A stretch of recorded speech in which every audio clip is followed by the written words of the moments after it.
Welcome back to Secret Weapons. My name is Mark Johnston, and if this is your first time here, this is a YouTube channel where we do gear demos and reviews, as well as studio tips and tricks for leveling up your writing, playing, and production from the perspective of a guitar player working out of a studio. If that's the kind of thing that would appeal to you, I would love it if you hit that subscribe button and stick around for future videos. And today we're taking a look at the noise engineering Batverb. If you're at all familiar with Noise Engineering as a company, you are probably familiar with their work in the modular space. They are a company out of Southern California known for making really interesting and quirky modules in that space. And as far as I'm aware, the Batverb is their first real foray into the guitar pedal world. And it's quite a statement to come in with. The Batverb is a stereo in, stereo out reverb, and I'm putting that in air quotes because of everything you heard on that intro track, as well as everything we're going to talk about here. The Batverb is a reverb, but it is three different reverb modes. You have basically three focuses: a single delay repeat,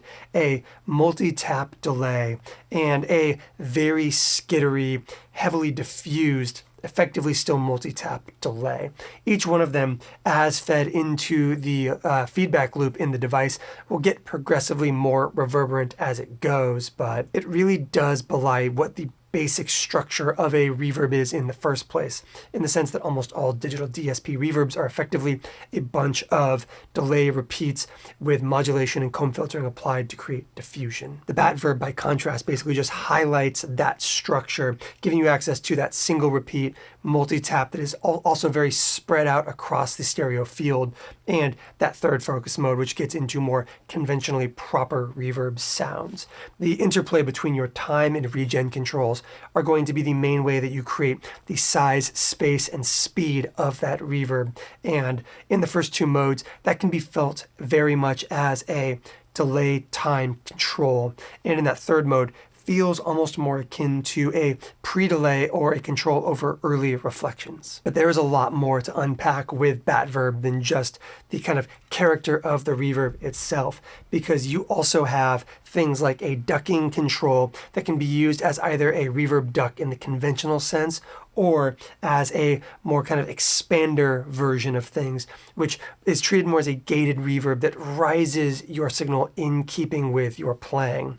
You also have Doom and Shimmer controls, which basically function as a really wide octave down with a bit of chorusing applied to it, or conversely, Shimmer, which is that kind of classic angelic cascading octave up reverb. And of course, secondary controls, labeled of course, under Doom and Shimmer, you have high and low pass controls, which will both serve to kind of further fine tune the character of the verb itself, but also either accentuate or tame into place the more extreme predilections of those Doom and Shimmer controls. To create grittier or cleaner, higher or lower headroom sounds, as well as to interface more cleanly with line level instruments as well, you have an input stage on the left side of the pedal, which has a labeled submenu control for a global output of the pedal, giving you the ability, like I said, to control not only how much you hit your amplifier or next in chain, but also give you the opportunity to use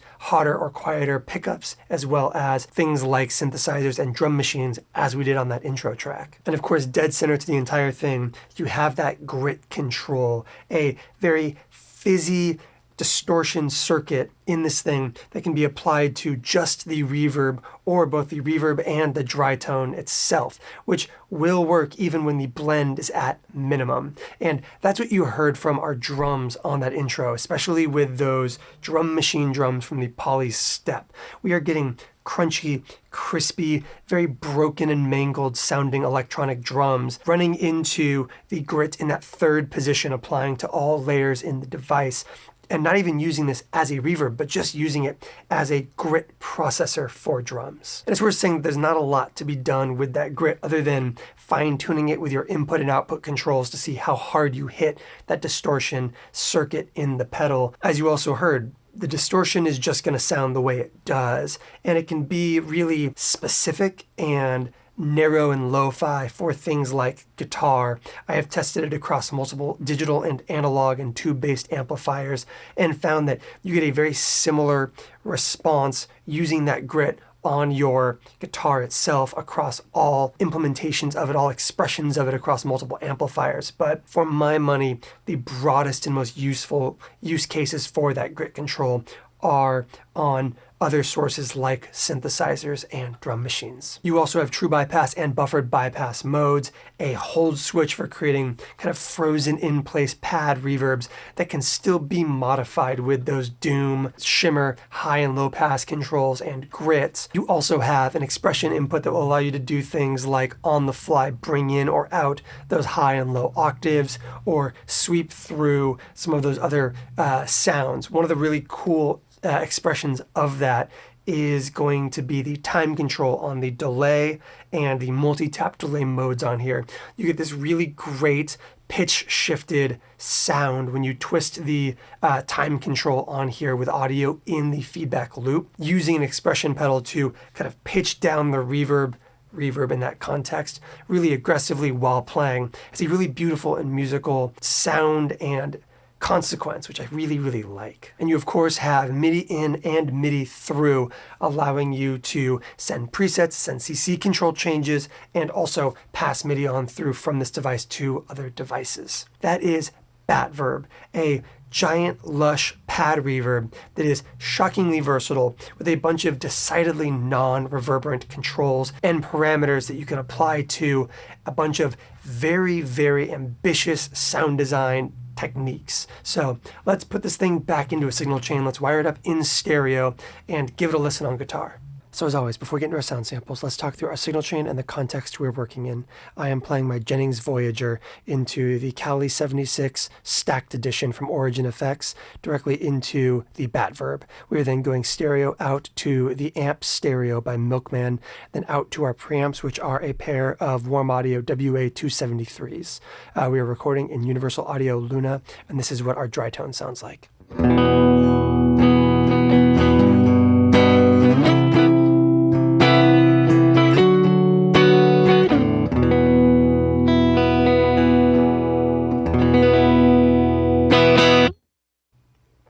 Let's go ahead and start walking through the Batverb by taking a look at the 3 different focus modes on the left side of the pedal.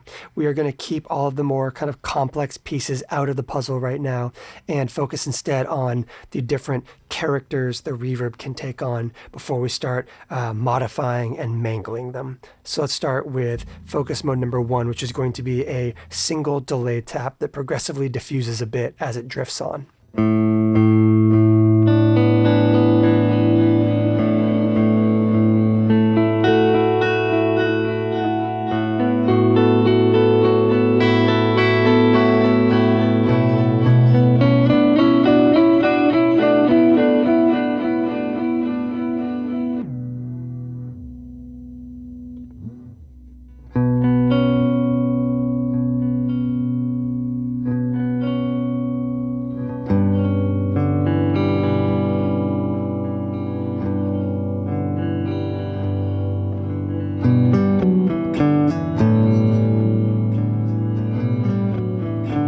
So as you can hear, there is a nice width to all of this stuff at all times, but you are also getting a pretty strong sense of this as a delay that gets progressively more roomy as it bears on. There's also a really nice pitch drag here.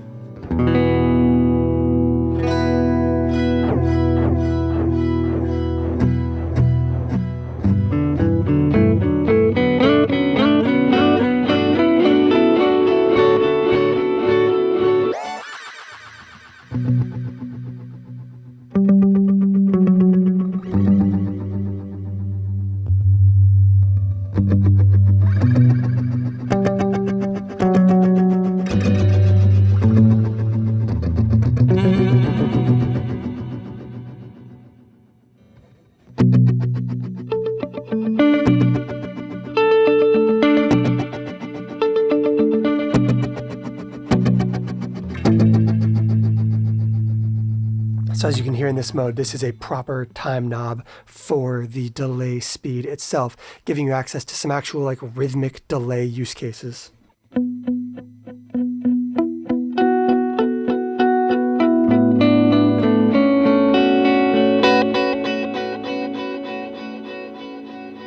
Regeneration being, of course, regeneration, the amount that this goes back into the feedback loop in the wet channel and gets progressively more reverberant as it bears on.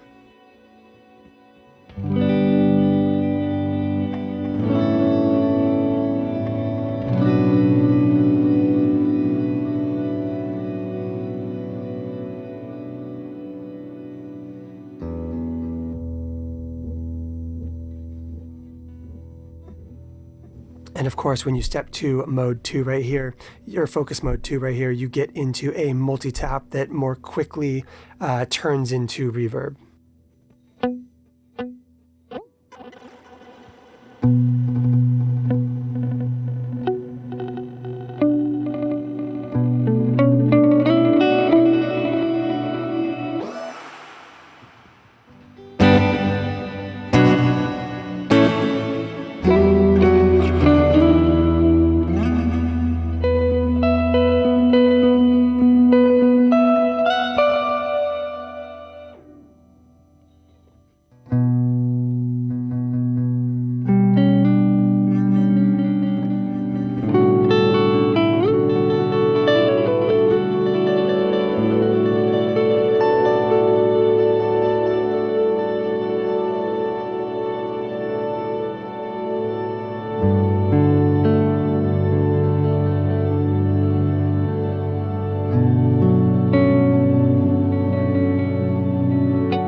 This is a great place to find some like tile room reverb sounds.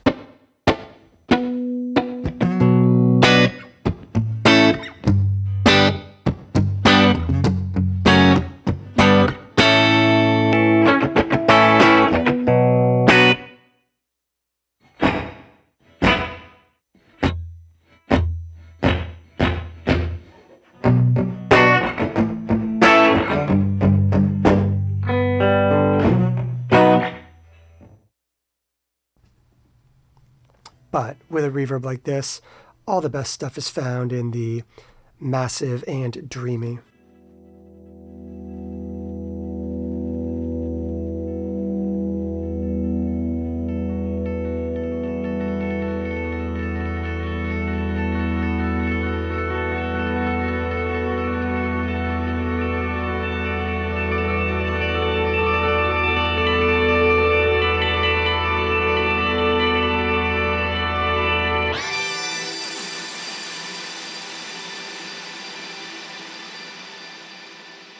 And mode 3 is going to be the one that is a proper reverb from the jump, still working off of a series of delay taps, but heavily diffused from the jump.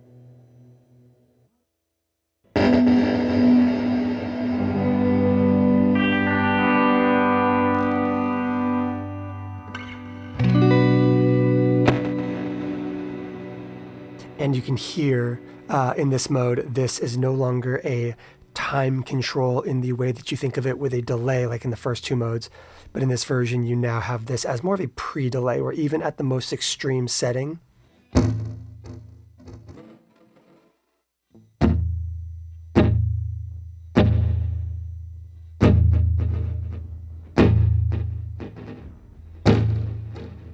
it's just spacing out some of the more aggressive delay taps, but you still get early reflections in this third mode,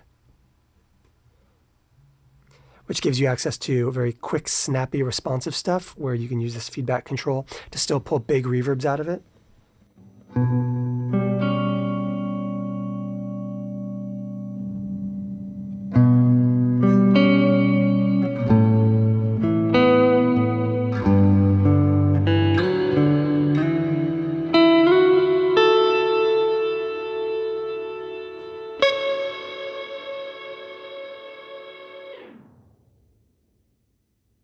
Or massive droning soundscapes.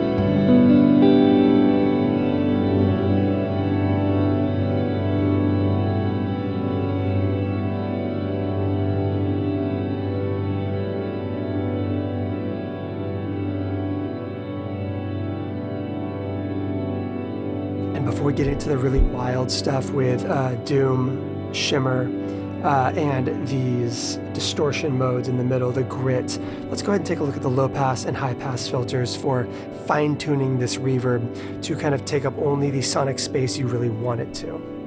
So in reverb mode, this third focus mode,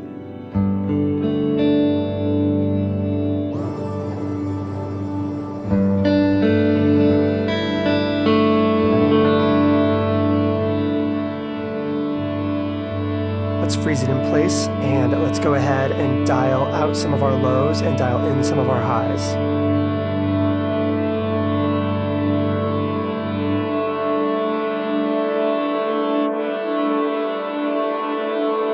So we're doing a very small amount of high-end roll-off with a big focus on reducing low-end to keep a lot of clarity in that reverb, especially at higher mix settings.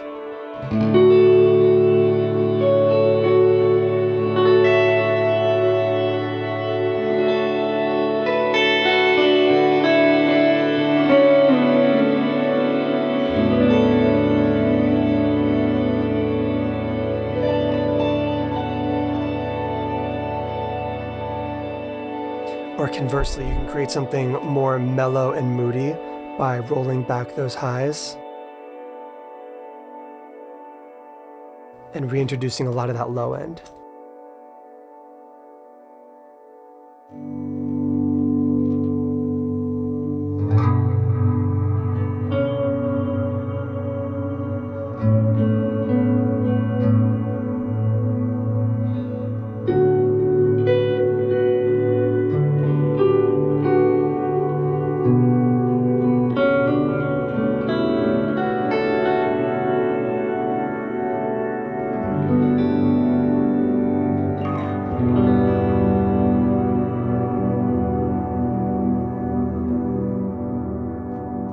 This can also be incredibly useful for things like Focus Mode 1.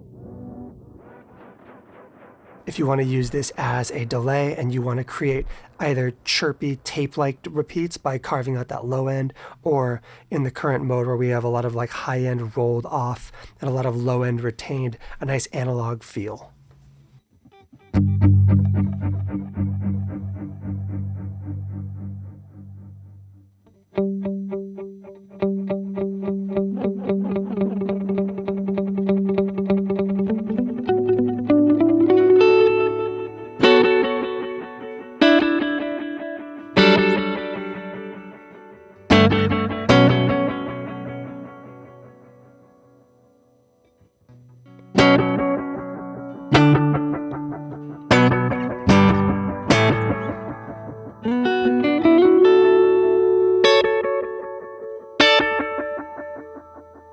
Or like I said, conversely, we can roll off just a hair of that high end, but carve out more lows to give ourselves that more tape-like appearance.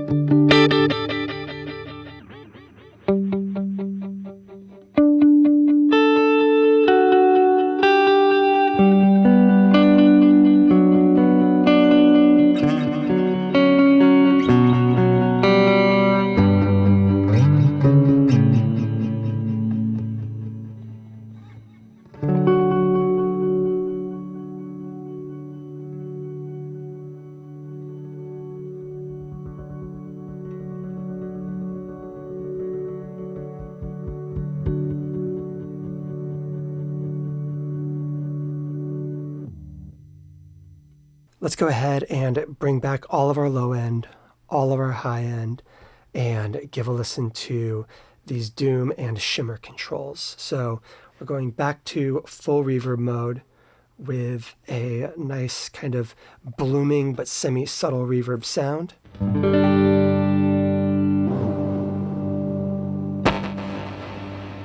And let's start by giving a listen to this Doom control, which is going to be a really wide chorus to low octave.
of course, can be utilized on those delay modes as well.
And conversely, you have a regenerative up octave shimmer mode in here.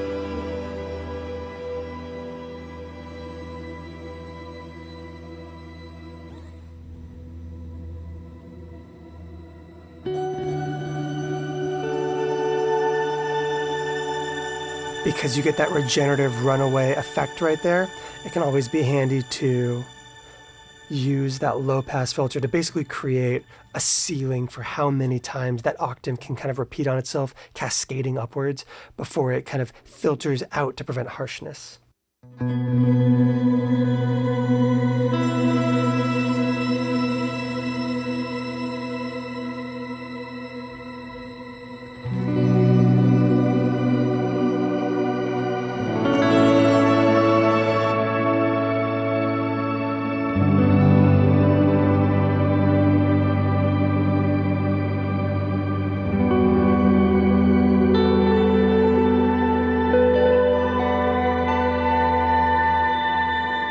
And of course, both the octave up and that octave down can be used in tandem.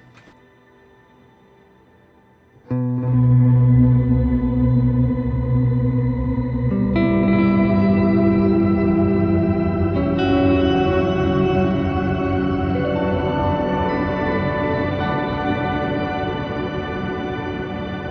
can be made as wide or as narrow with those filters as you want them to be.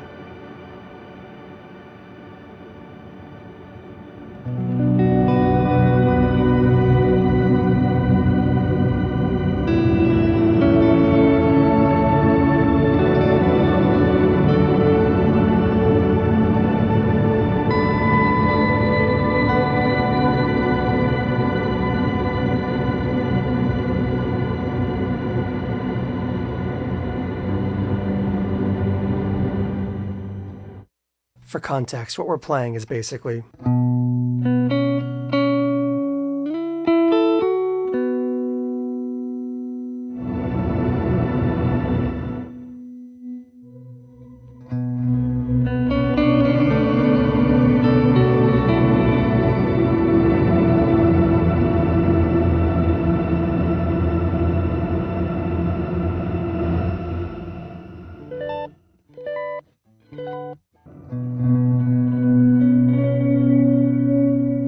take a look at this grit control.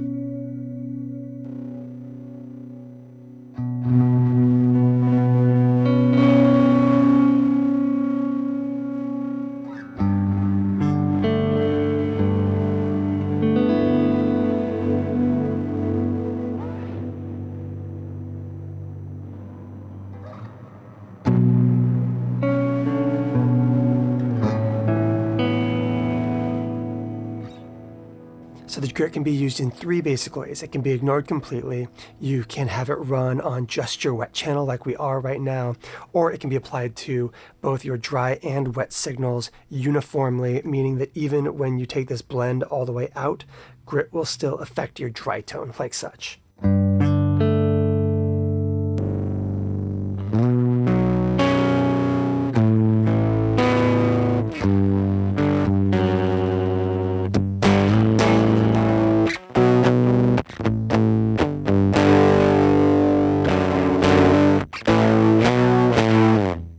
And it is worth noting the distortion circuit, the grit circuit in here, it's always going to sound like that, especially on your dry guitar, because the low and high pass filters do not affect the dry guitar itself, only the grit affects it. And so you're going to get this kind of splattery, low 5 area.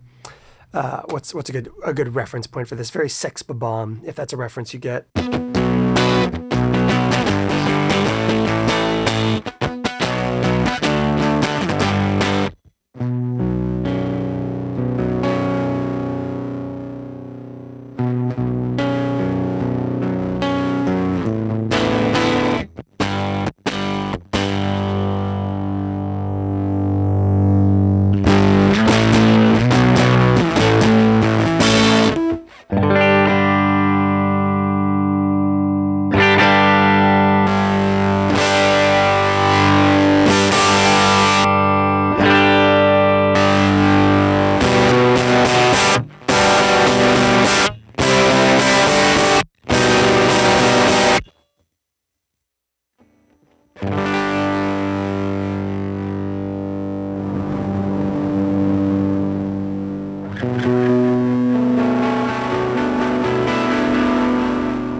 But of course, you go into something like this where you have that distortion applied to your repeats or reverb, depending on how you have your pedal configured.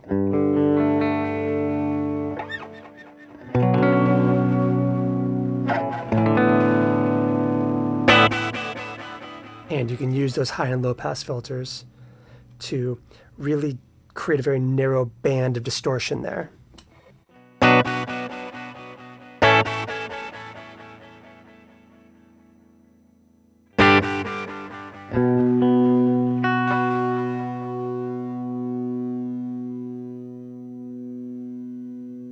And then dial it back in with those doom controls.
And last but not least, let's go ahead and step back to a more conventional version of our reverb, relative to the pedal, of course.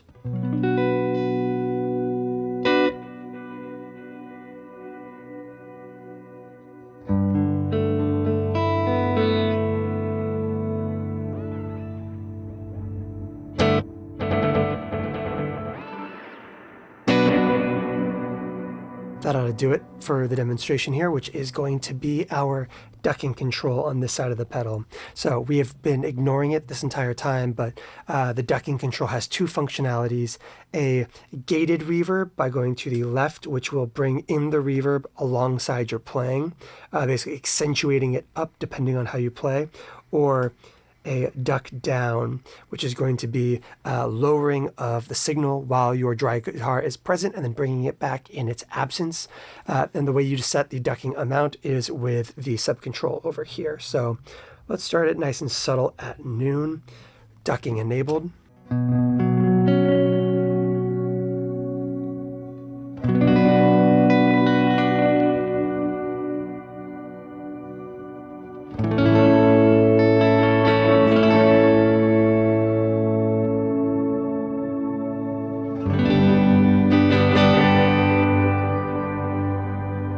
And now let's go for a more extreme version of it by taking it all the way to maximum.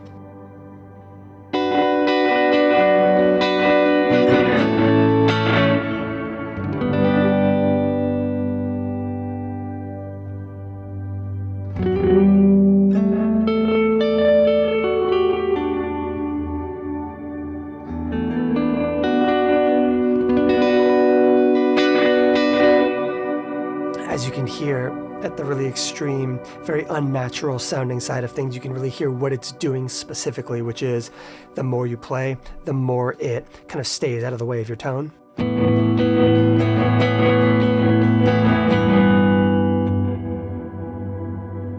then kind of reappears in its absence. Let's go for a more subtle version of it with a lower mix that will just basically allow it, because as you've heard throughout this, there are a lot of opportunities for these octaves and everything to really overtake your dry signal. And so you can take something like this.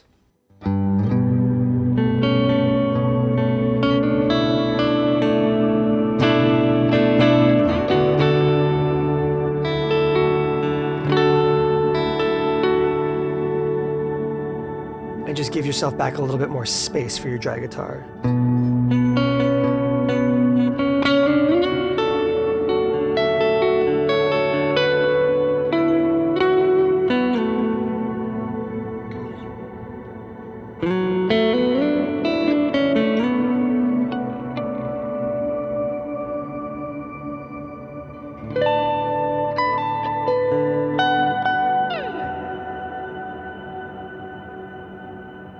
And then conversely, you can set it up so that it really rises with your playing.